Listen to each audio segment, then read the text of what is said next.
1983, a cyclist was pedaling through the quiet, wooded hills of Rockland County, New York, enjoying the kind of crisp spring morning that makes you feel glad to be alive. But as he looked down into a shallow ravine, he saw something that stopped him cold. It looked like a person, partially hidden by the brush. When the authorities arrived, they encountered something that defied the laws of nature. It was nearly 70 degrees outside, the ground was soft, and the birds were singing. Yet the individual they found in that ditch was frozen solid.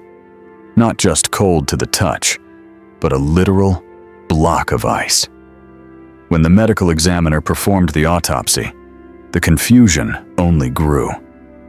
On the surface, the victim looked like he had passed away maybe a few hours before he was found.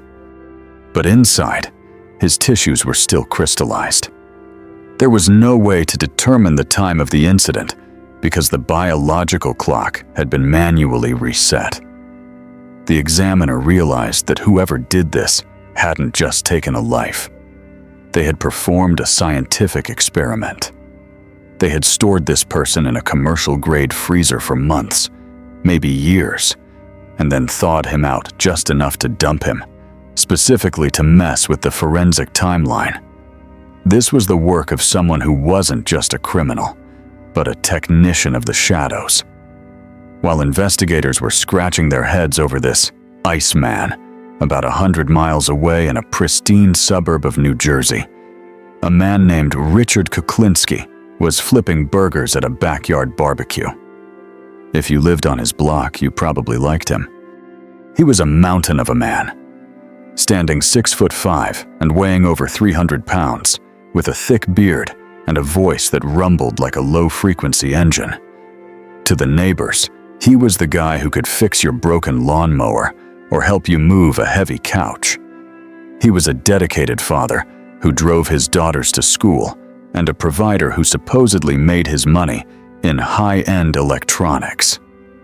He lived in a house that cost about $80,000 at the time, which is roughly $250,000 in today's money. It was the American dream, wrapped in a neat white picket fence. But Richard had a very specific way of keeping his two worlds separate. He called it the room. In his mind, he had a room for his wife and kids where he was the protector. And then there was the rest of the world, which he viewed with a cold, calculated indifference that most people can't even imagine. The secret to his success wasn't just his size or his strength, it was his patience. Richard would often spend days, sometimes weeks, studying a target. He treated it like a job at a factory. There was no emotion involved, no heat of the moment. He used everything from specialized chemicals to household tools, but his signature was that freezer. He realized that if he could control the temperature of the remains, he could control the police investigation. He was playing a game of chess with the law, and for over 30 years he was winning. But how does a man become so detached that he can come home from a work assignment and sit down to a pot roast dinner with his family without blinking? To understand the man who would eventually claim responsibility for over 100 incidents, you have to look at the environment that forged him.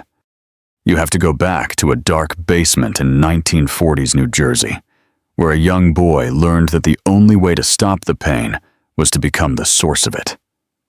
Long before he was the Iceman, Richard was a victim of a different kind of coldness, and his first step into the darkness didn't happen in a warehouse or a back alley. It happened when he was just 14 years old, and it started with a single, impulsive decision that changed his DNA forever. You have to look at the environment that forged him. You have to go back to a dark basement in 1940s New Jersey, where a young boy learned that the only way to stop the pain was to become the source of it.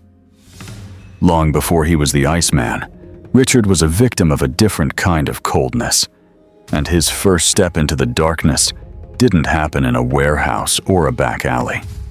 It happened when he was just 14 years old, and it started with a single, impulsive decision that changed his DNA forever. Imagine a cramped house on 4th Street in Jersey City. This wasn't a place of warmth. It was a factory for trauma. His father, Stanley, was a man who used his hands to communicate every frustration, and his mother wasn't much of a refuge. To give you an idea of the scale, we aren't talking about a stern upbringing or a few tough breaks. We are talking about a level of physical aggression that happened more frequently than a hot meal.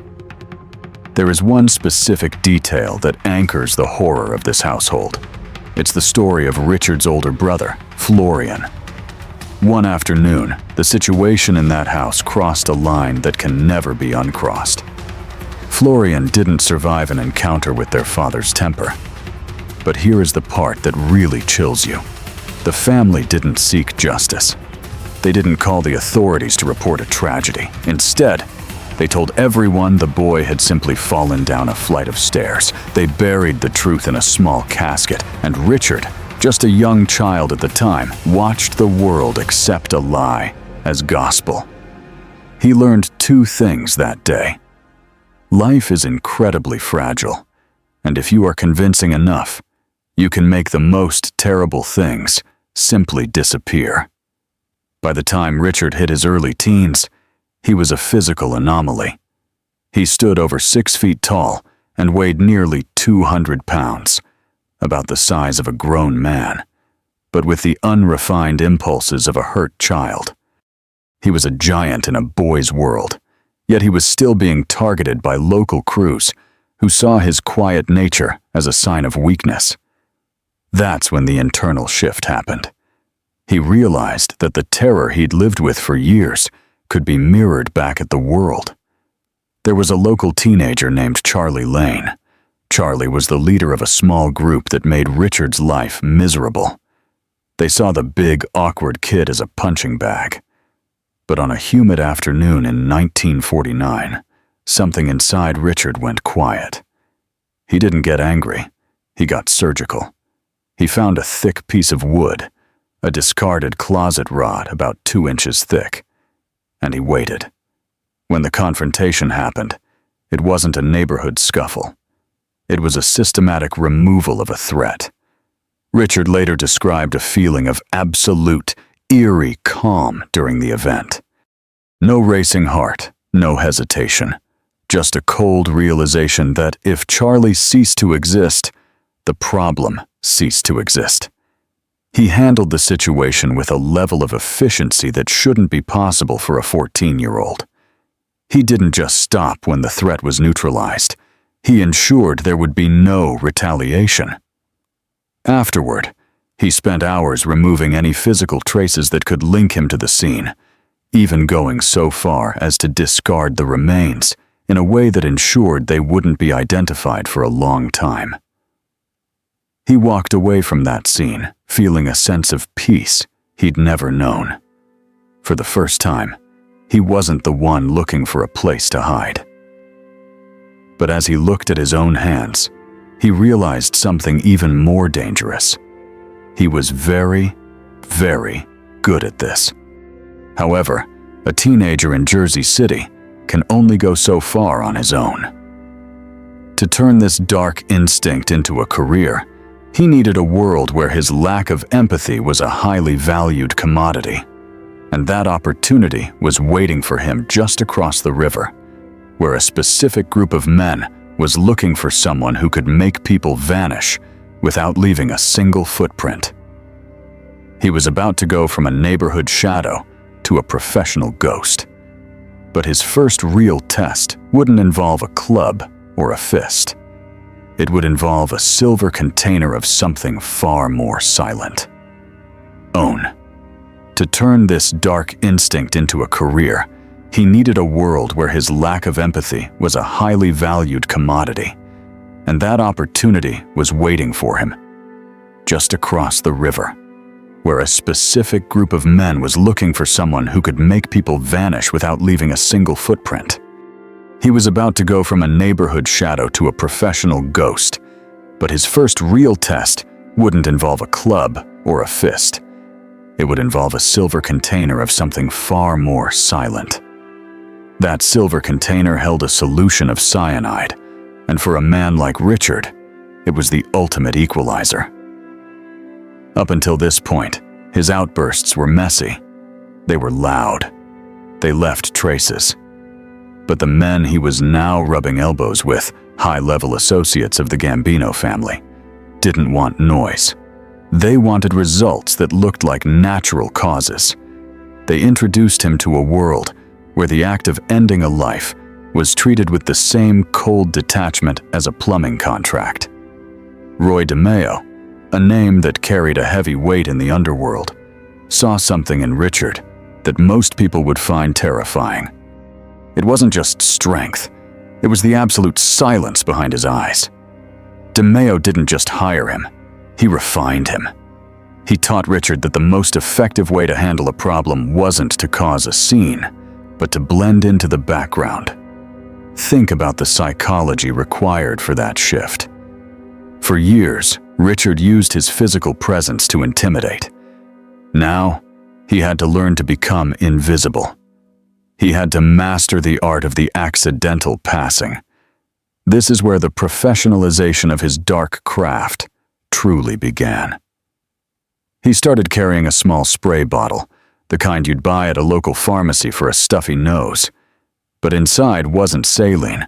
It was a lethal chemical that could shut down a human heart in moments.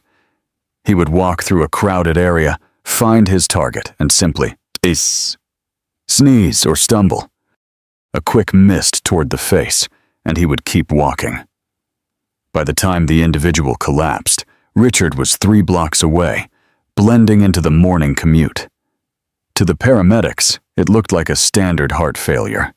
No struggle, no signs of foul play. Just a sudden stop. Let's talk about the economics of this. In the early 1970s, a successful contract could net him anywhere from $5,000 to $10,000. To put that in perspective, a brand new high-end Cadillac cost about $6,000 back then.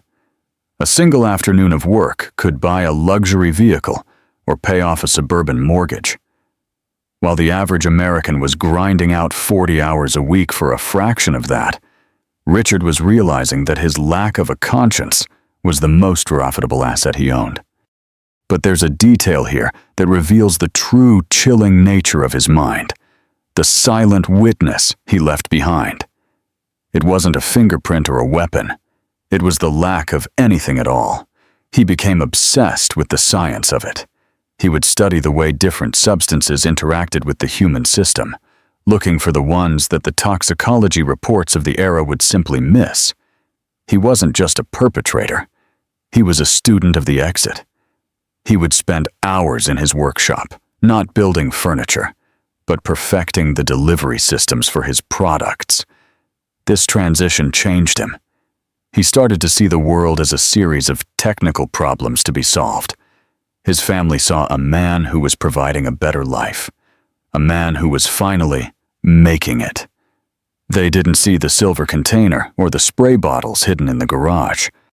They didn't see the man who could watch a life flicker out with the same emotional investment most people have when watching a candle burn down.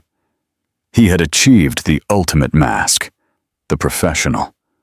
But as he became more efficient, he also became more detached.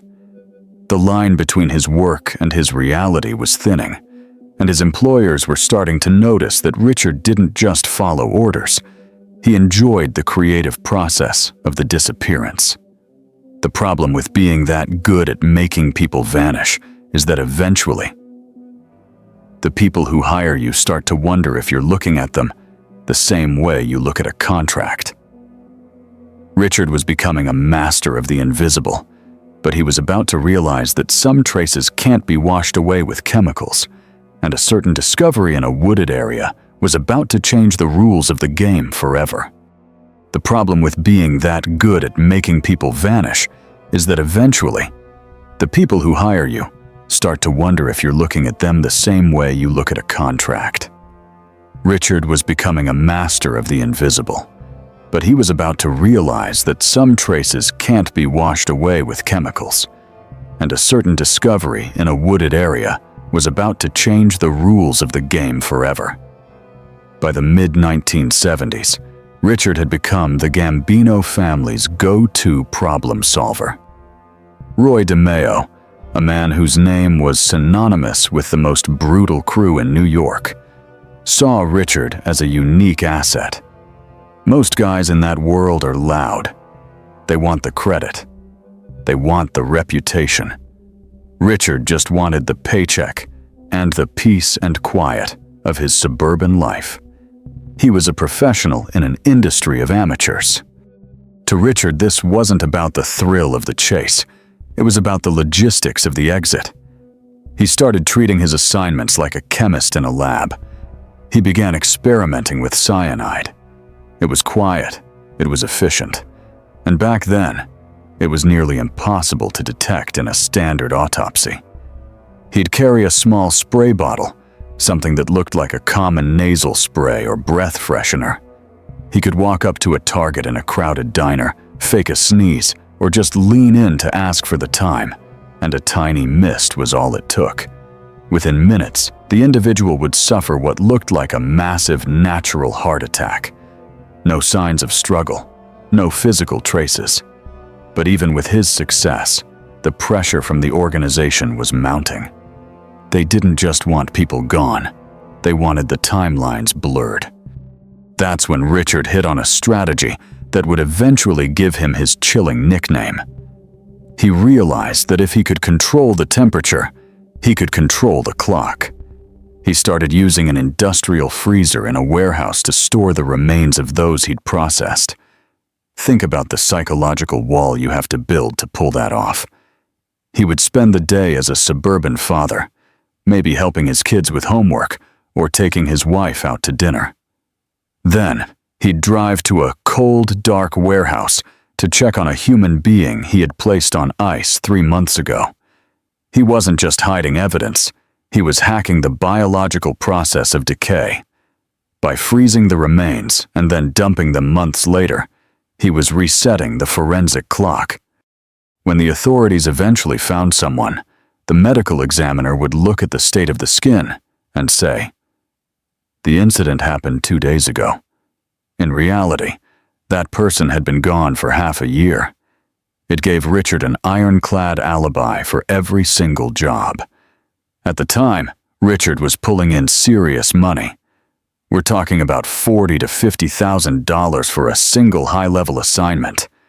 In the late 70s, that was the price of a luxury home in a nice neighborhood. He was making a fortune by being the most reliable ghost in the tri-state area. But every system has a flaw. Richard's flaw was his growing sense of invincibility. He started getting a little too creative, a little too confident in his freeze and thaw method. In September of 1983, his luck ran out in a place called Orangetown, New York. A group of people stumbled upon a package in a wooded area that the summer heat had finally started to affect. When the local pathologists began the examination, they found something that defied the laws of nature. The exterior of the remains suggested the individual had passed away very recently, but as they moved deeper into the tissue, they found ice crystals. The core of the person was still frozen solid. It was a forensic impossibility. This one mistake, a failure to let the remains thaw completely before disposal, unlocked a door that the police didn't even know existed. They realized they weren't looking for a typical street criminal. They were looking for someone with access to industrial refrigeration and the patience of a statue. As the investigation shifted gears, Richard's mentor and boss, Roy DeMeo, was starting to get nervous. And in the mafia, when a boss gets nervous, he doesn't call a lawyer. He calls for a cleanup. Richard was about to find out exactly what happens when the weapon becomes a liability. Being a liability in the mafia is like having a ticking clock strapped to your chest, and Richard knew the gears were turning. Roy DeMeo was the kind of man who would hug you with one arm while checking for a soft spot in your ribs with the other. To stay useful, Richard had to evolve. He couldn't just be the guy with the loud tools or the industrial freezer anymore. He needed to become a ghost. He needed a way to end a situation before anyone even knew a situation had started. That's when he crossed paths with Robert Pronge. To the kids in his New Jersey neighborhood, Pronge was a dream come true, the man who drove the Mr. Softy ice cream truck. You can probably hear that jingle in your head right now, that repetitive, tinkling song that brings every kid running to the curb. But inside that truck, tucked away behind the tubs of vanilla and the boxes of chocolate bars, Prong had a mobile laboratory. He wasn't just serving sprinkles. He was a master of chemical delivery. He became the mentor Richard didn't know he needed. Prong taught him about the invisible mist. We're talking about cyanide. It was the perfect tool for a man like Richard because it played into his obsession with control. Cyanide is fast, and back in the late 70s and early 80s, it was almost impossible to catch if you weren't looking for it. It has a scent, a faint whiff of bitter almonds, but a huge percentage of the population is genetically unable to smell it. To everyone else, it's just air. Richard's new method was terrifyingly simple. He'd carry a small plastic spray bottle, the kind you'd use today to clean your glasses or mist a fern. He would walk up to a target in a crowded place, a park, a bus station, a busy sidewalk, and pretend to sneeze. As he covered his face, he'd give the bottle a quick squeeze toward the individual. Think about the psychology of that for a second. You're going about your day. A large, unassuming man sneezes near you, and you feel a tiny bit of moisture on your skin. You're annoyed, maybe a bit disgusted, but you wipe it off and keep walking. You think you've just had a brush with a rude stranger. But 30 seconds later, your heart rhythm falters. Your lungs stop cooperating. To anyone watching, you've just had a tragic, sudden heart attack. There's no struggle, no noise, and no evidence left behind for a coroner to find, unless they ran a very specific, very expensive toxicology screen that, at the time, was almost never done for a routine cardiac arrest. The cost of this solution was staggering in its efficiency. A bottle of the chemical might cost Richard $30, about the price of a couple of movie tickets today, but the payout for the job could be $50,000. That's a return on investment that would make any Wall Street firm jealous. But for Richard, it wasn't about the money. It was about the God complex. He loved the idea that he could walk among people, touch them with a mist they couldn't see, and decide exactly when their story ended. He practiced his timing with the same cold intensity he used for everything else. He'd sit in his car, watching the second hand on his watch, calculating exactly how long it took for the mist to do its work. He became so confident in this invisible tool that he started to feel invincible. He'd go from a test in a public place straight home to a backyard barbecue, flipping burgers for his neighbors while the chemical residue was still on his jacket. He was living in two worlds that should never touch, and he was convinced he was the only one who held the key to the door between them. But arrogance is a predator's greatest weakness. While Richard was perfecting his chemistry, the world outside his bubble was changing. The authorities were finally starting to notice a pattern, not in how people were passing away, but in who was disappearing from the board. The invisible mist was perfect, but the man holding the bottle was starting to leave a different kind of trail, one made of people, not chemicals. Richard thought he had mastered the art of the vanishing act, but he was about to learn that some shadows are too big to hide, especially when the person you trust most is the one holding the flashlight. Imagine a guy who looks like your favorite uncle. He's got the big suburban house in Dumont, New Jersey, the nice cars in the driveway, and a lawn that's trimmed with surgical precision. To the neighbors, Richard was a success story. He was a businessman who traveled a lot, a guy who provided a life for his wife and kids that most people only dream about. He wasn't just living the American dream. He was the poster child for it. But inside that house, behind the polished front door, Richard was running a mental operation that would baffle even the most seasoned psychologists. This is what we call compartmentalization. It's the ability to keep two completely different lives in two completely different boxes, making sure they never ever touch. For Richard, it was a necessity. He'd spend his mornings working on a project for the organization, something that involved high-stakes tension and the permanent removal of a person from the board, and then he'd head home to a backyard barbecue. Think about the numbers for a second. In the mid-70s, the average American family was bringing home maybe $15,000 a year. Richard could clear double that in a single weekend. We're talking about $40,000 or $50,000 for a few hours of consulting work. In today's money, that's like pocketing $250,000 for one afternoon's effort.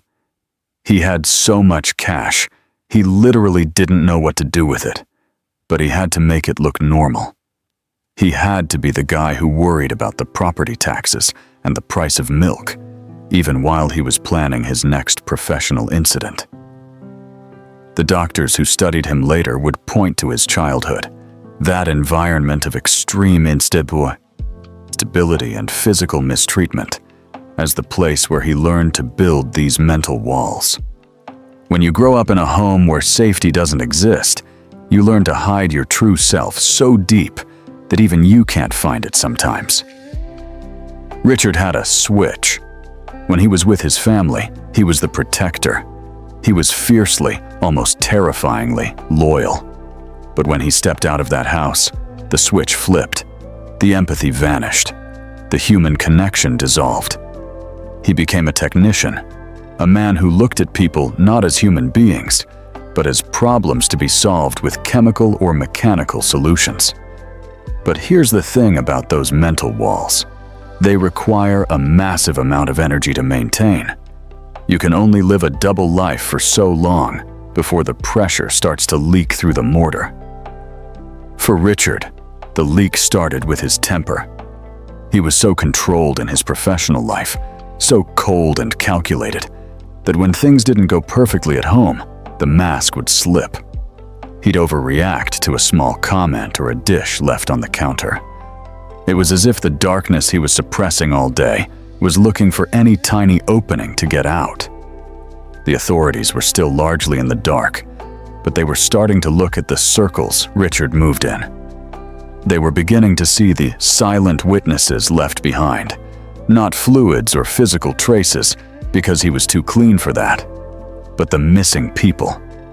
The social circle of the New Jersey underworld was shrinking, and there was one name that kept popping up in the background of every disappearance. Richard felt invincible. He thought his walls were thick enough to withstand anything. He believed he had mastered the art of being two people at once, but he didn't realize that the very people he worked for, the ones who paid for his suburban paradise, were starting to get nervous. They liked a technician who was efficient, but they were terrified of a man who seemed to enjoy the work a little too much. And in that world, when your friends get nervous, they don't call a therapist. They start looking for a way to turn out the lights. Richard was about to find out that the most dangerous person in his life wasn't a detective or a rival. It was the one person he'd let get close enough to see the man behind the mask. That suburban paradise Richard had built, funded by the darkest corners of the New York underworld, was starting to feel less like a sanctuary and more like a cage. His employers, Men who treated human life like a line item on a ledger were starting to get nervous. They liked a technician who was efficient, but they were terrified of a man who seemed to enjoy the work a little too much. And in that world, when your friends get nervous, they don't call a therapist. They start looking for a way to turn out the lights. Richard was about to find out that the most dangerous person in his life wasn't a detective or a rival. It was the one person he'd let get close enough to see the man behind the mask. For years, Richard had been playing a high-stakes game of chess with the legal system, and he was winning because he had figured out how to break the rules of biology itself. To understand why he was so hard to catch, you have to understand the silent witness that every investigator relies on, the internal clock of the human body. When an individual passes away, the clock starts ticking. Investigators look at things like liver temperature, stomach contents, and the life cycle of certain insects to pinpoint the exact moment a life ended. If they have the time of death, they can check alibis. If they have an alibi, they have a case. Richard's solution was as simple as it was chilling. He bought an industrial freezer. He realized that if he could pause the biological clock, he could effectively vanish from the timeline of the tragedy. He would end a life, transport the remains to a rented warehouse, and literally put the evidence on ice. Sometimes for weeks, sometimes for 2 years. When he eventually moved the remains to a park or a ditch, the investigators were baffled. The body looked like it had been there for a day, but the individual had been missing since the previous New Jersey winter. This created a massive forensic gap. It's like trying to solve a puzzle where the pieces from 3 different boxes have been mixed together. While the police were looking for where Richard was on a Tuesday in 1983, the actual incident had occurred on a Friday in 1981. He wasn't just hiding evidence. He was gaslighting the entire scientific community. But even the most careful technician makes a mistake when they get too comfortable. In the early 80s, a specialist named Dr. Michael Baden, one of the top forensic minds in the country, noticed something strange while examining remains found in a wooded area. To the naked eye, it looked like a fresh scene. But under the microscope, Baden saw something that shouldn't have been there. Ice crystals that had ruptured the cellular structure of the tissue. It was a physical impossibility unless the remains had been frozen and then thawed. This was the first crack in the mask. The authorities finally had a name for their ghost, the Iceman. But knowing his method didn't mean they could find him. Richard didn't leave physical traces. He didn't use the same tool twice. He was a ghost who lived in a nice house with a manicured lawn. The task force assigned to him knew they couldn't catch him with science alone. They needed to get inside his head. They needed someone Richard would trust, someone who spoke his language of shadows and cynicism. They found that friend in a man who claimed to be just as cold as Richard. This individual started showing up at the same diners, talking about the same kinds of technical problems, and offering the kind of specialized chemicals that Richard used to favor. Richard, for all his coldness, was lonely in his profession. He wanted a peer. He wanted someone who understood the weight of the work. He started meeting this new associate in parking lots, trading stories over coffee, while his wife and daughters thought he was out on a business trip. He didn't realize that every word he spoke was being fed directly into a tape recorder hidden in the dashboard of a car. The chess match was entering the endgame. Richard thought he was the grandmaster, teaching a protege the tricks of the trade. He was even planning a new project, a big job involving a specific type of chemical that would leave no trace in a toxicology report. He felt invincible. He felt like he had finally found a partner who didn't blink at the darkness. But as they sat in a parked car on a cold December afternoon, Richard's new friend handed him a package that was supposed to be the key to their next move. Richard reached out to take it, unaware that his suburban paradise was currently being surrounded by dozens of armed men who were tired of playing games. The man behind the mask was about to be unmasked, but the final betrayal didn't come from the police or the mob. It came from a single, simple request Richard made that would change everything. As they sat in a parked car on a cold December afternoon, Richard's new friend handed him a package that was supposed to be the key to their next move. Richard reached out to take it, unaware that his suburban paradise was currently being surrounded by dozens of armed men who were tired of playing games. The man behind the mask was about to be unmasked, but the final betrayal didn't come from the police or the mob. It came from a single, simple request Richard made that would change everything. The package in his hand was supposed to contain a lethal dose of a toxic substance. For a man like Richard, this wasn't just a tool, it was a signature. He'd spent decades perfecting the art of making people disappear without leaving a trace. He was a master of the silent exit. But the man sitting next to him, Dominic Polifrone, wasn't a fellow associate or a business partner.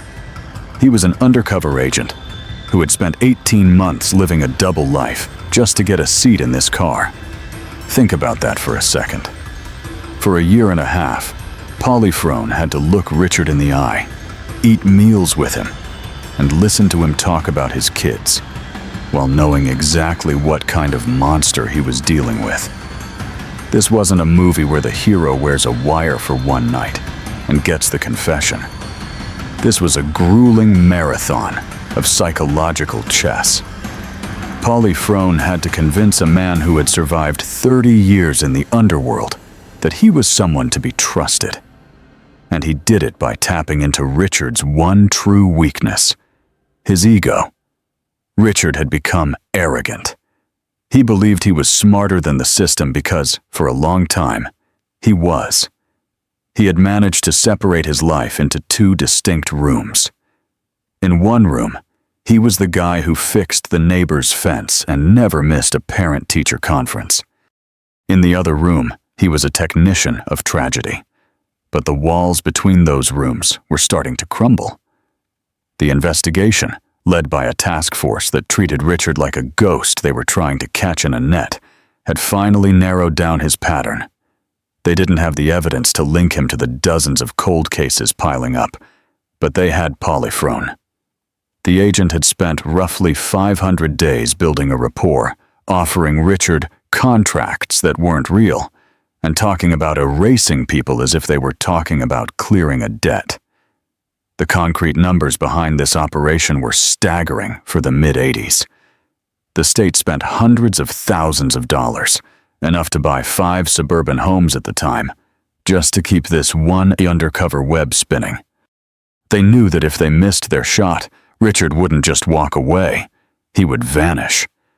Inside that car, the air was thick with the smell of cheap coffee and stale heater air. Richard looked at the package and then looked at Polifrone. He wasn't suspicious. He was satisfied. He felt like he had found a protege, someone who understood the business side of ending a life. But then Richard made a request. He wanted to test the substance. He suggested they go out and find a random person, someone nobody would miss, to make sure the batch was potent enough. That was the moment the mask didn't just slip, it shattered. Polifrone realized he wasn't just talking to a professional. He was talking to someone who saw human life as a laboratory experiment. The request was the final piece of the puzzle. It proved that Richard didn't just do this for the money, which usually totaled around $10,000 per job, roughly the price of a brand new car back then. He did it because he truly felt nothing for the people he removed from the world.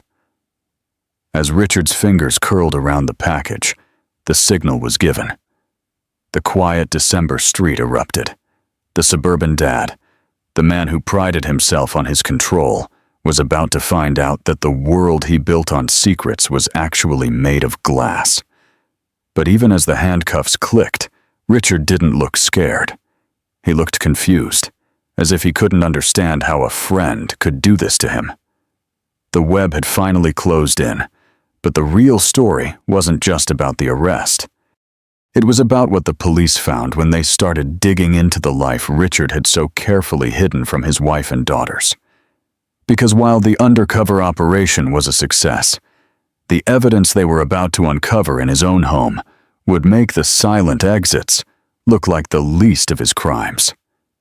The most chilling part wasn't what Richard did for the mob. It was what he had been keeping in his own backyard. The sun hadn't even fully cleared the horizon on December 17, 1986, when the trap finally snapped shut. Richard thought he was headed out for another routine assignment. In his mind, it was just business, a high-stakes deal involving a shipment of toxic chemicals. He had his routine down to a science, the favorite jacket, the car keys, and that same stony expression he'd worn for decades. He met Dominic Polifrone, the man he thought was his new partner in crime, but who was actually the lead on a multi-agency task force that had been tracking Richard's every move for over 500 days. The arrest wasn't a Hollywood spectacle. No screeching tires, no dramatic exchange of fire. It was almost polite, which in some ways made it even more unsettling. They pulled him over in a residential area, just a few blocks from the life he'd built. When the handcuffs clicked, Richard didn't struggle. He didn't yell. He just looked at the officers with a kind of detached curiosity, like he was watching a documentary about someone else's life. It was the ultimate display of his compartmentalization, the ability to simply shut off the family man version of himself and let the subject take over. While Richard was being processed, a second team was descending on his home in Dumont. This was a quiet, tree-lined street where neighbors knew each other's lawn mowing schedules. The house at 323 Whitehead Road was the picture of suburban stability. But as investigators began to peel back the layers, the facade didn't just crack, it disintegrated. They found a stash of tools that could have outfitted a small private security firm. But it wasn't just the hardware. It was the silent witnesses hidden in plain sight. They found canisters and lab equipment tucked away like harmless hobby gear. Richard hadn't just been using these tools, he had been studying them. He was a self-taught chemist of the macabre. The volume of toxic chemicals could have cleared a stadium. Think of a professional football field, every seat filled, silenced by just a few drops of his stash. They even moved into the backyard, digging into the very soil where his children had played. What they were looking for weren't just objects, but answers to decades of disappearances. But the real shocker for the investigators was the industrial freezer. In the world of high-stakes crime, the Iceman nickname wasn't just a clever label. It was a literal description of his methodology. They started looking into cold cases, incidents where individuals had vanished years prior, only to turn up later with impossible forensic timelines. The task force realized that Richard hadn't just been taking lives. He had been manipulating time itself. He'd store remains in industrial freezers for months or even years before leaving them in the wild. This made the standard window for determining a person's final moments completely useless. By the time a passerby found a victim, the biological clock had been reset so many times that the medical evidence was a mess of contradictions. As the police searched, Barbara and the girls watched in total disbelief. To them, the man in the handcuffs wasn't a professional shadow. He was the guy who paid the mortgage and made sure the doors were locked. The emotional anchor of this moment is a simple breakfast dish left on the table, a half-eaten sandwich, a steaming cup of coffee, the mundane remnants of a morning that started with a kiss goodbye and ended with the realization that their entire lives were built on a foundation of secrets. Richard sat in the interrogation room, a total cipher. He wasn't talking. Not yet. But the investigators knew that the most dangerous part of a predator isn't his weapons, it's his stories. And Richard was about to tell a story that would change the history of criminal psychology forever, starting with a single name that no one expected to hear. The name Richard whispered wasn't a high-ranking mob boss or a corrupt politician. It was a name that hit much closer to home, a name that signaled the beginning of a psychological autopsy that would last for decades. He started talking about the people he had cared for, the life he had built, and how easily he had balanced it all on a razor's edge. He spoke about his business with a chilling level of detachment, as if he were discussing the inventory of a hardware store rather than the lives he had extinguished. The investigators realized they were looking at a master of compartmentalization. This wasn't just a man who lived a double life.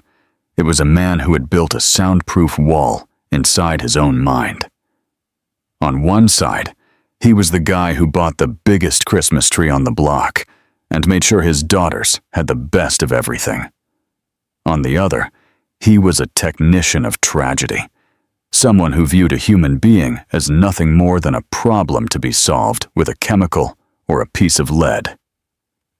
Think about the sheer scale of his claims. Richard eventually suggested he was responsible for the end of over 200 individuals. To put that in perspective, that's more people than you'll find in a typical movie theater during a Saturday night blockbuster. It's an entire neighborhood wiped off the map. While the authorities could only definitively link him to a fraction of those cases, the weight of his words created a dark legend that overshadowed the actual evidence.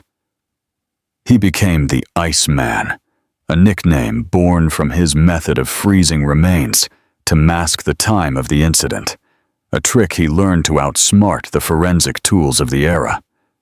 But the real legacy isn't the number of incidents. It's the terrifying realization of how easily he moved among us. He was a regular at the local diner. He paid his taxes. He sat in the pews at church. He was the ultimate silent witness to a normal life. This is the strategic information drip he used on the world. He gave us just enough of the family man to make the monster seem impossible, and then just enough of the monster to make the family man seem like a hallucination.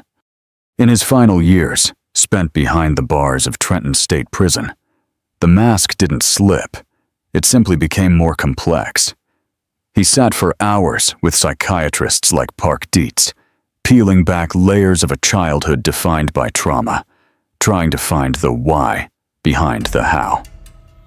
He spoke about the physical traces of his past, the way his father's hands had shaped his world through fear, and how he had decided, very early on, that he would never be the one who was afraid again. He traded his fear for a coldness so absolute that it became his identity. The end came on March 5th, 2006. Richard was 70 years old, his health failing, confined to a hospital bed at St. Francis Medical Center. There was a lingering mystery surrounding his passing, as he was scheduled to testify in a major case involving a former associate. Some believe his departure was a final act of convenience for the underworld, while others see it as the natural conclusion of a life spent in the shadows. He died as he had lived, surrounded by questions that no one could quite answer. When we look back at the case of Richard, we aren't just looking at a series of tragedies. We're looking at the ultimate human anomaly. He showed us that the most dangerous individuals aren't the ones screaming on the street corner. They're the ones making sure the trash is taken out on Tuesdays. He left behind a family that had to reconcile the man who loved them with the man who was a ghost in the night. The story of the Iceman serves as a permanent, chilling reminder. It tells us that the foundation of our society is built on trust, and yet, that trust can be a blindfold.